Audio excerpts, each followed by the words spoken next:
लातूर शहरात महानगरपालिका निवडणुकीसाठी आता महानगरपालिका प्रशासन सज्ज झालंय। नामनिर्देशन पत्र स्वीकृतीला आजपासून सुरुवात झाली आहे। याचाच आढावा घेतलाय लोकशाहीचे लातूरचे प्रतिनिधी सचिन अंकुलगे यांनी। पाहूया। आपण सध्या निवडणूक निर्णय अधिकारी एसडीएम ऑफिस या ठिकाणी आहोत आणि या ठिकाणी जर पाहायला गेलं तर अधिकारी प्रशासन जे आहे ते या ठिकाणी सज्ज आहे।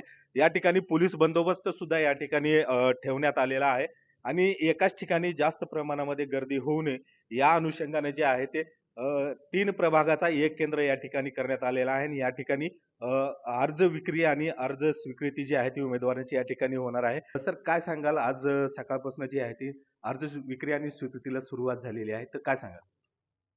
आजपासून नामनिर्देशन पत्रांची विक्री सुरू करण्यात आलेली आहे। सकाळपासून आज 8 फॉर्मची विक्री झालेली आहे। तसेच नामनिर्देशन पत्र स्वीकारण्याचा कालावधी हा 23 डिसेंबर ते 30 डिसेंबर असा राहणार आहे।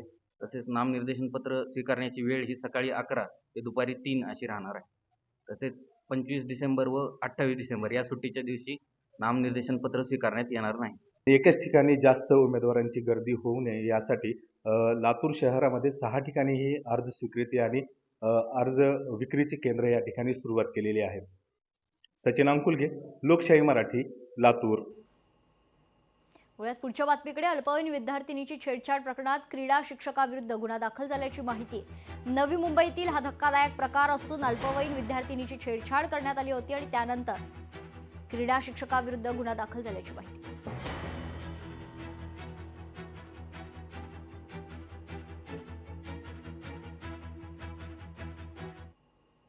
ठाकरे बंधूंच्या युतीवर नवनाथ बन यांनी एक वक्तव्य केले। हे मनोमिलन नाही, भीतीमुळे झालेलं मिलन आहे।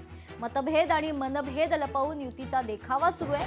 वैचारिक एकता नाही, सत्तेची धडपड आहे। राऊत जिथे गेले तिथे पक्ष संपला, मनसेनं सावध राहावं अशी टीका नवनाथ बन यांनी ठाकरे बंधूंच्या युतीवर केली आहे। मनसेमध्ये आणि उबाटा गटामध्ये मतभेद आहेत आणि मनभेद पण आहेत।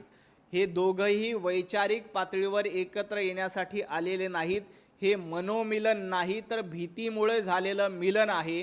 त्यामुळे यांच्यामध्ये प्रचंड प्रमाणात मतभेद आहेत, मनभेद आहेत आणि हे दोन्हीही महाराष्ट्रानं बघितलेलं आहे। याआधी देखील अशाच पद्धतीचे मनभेद करण्याचं काम या दोन्ही पक्षानं केलेलं होतं। त्यामुळं यांनी कितीही वल्गना केल्या, कितीही राणा भीमदेवी थाटामध्ये गर्जना केल्या की आम्ही एकत्र आहोत, तरीही राज ठाकरे यांनी सावध राहिलं पाहिजे, कारण यांची परंपरा धोका देण्याची आहे।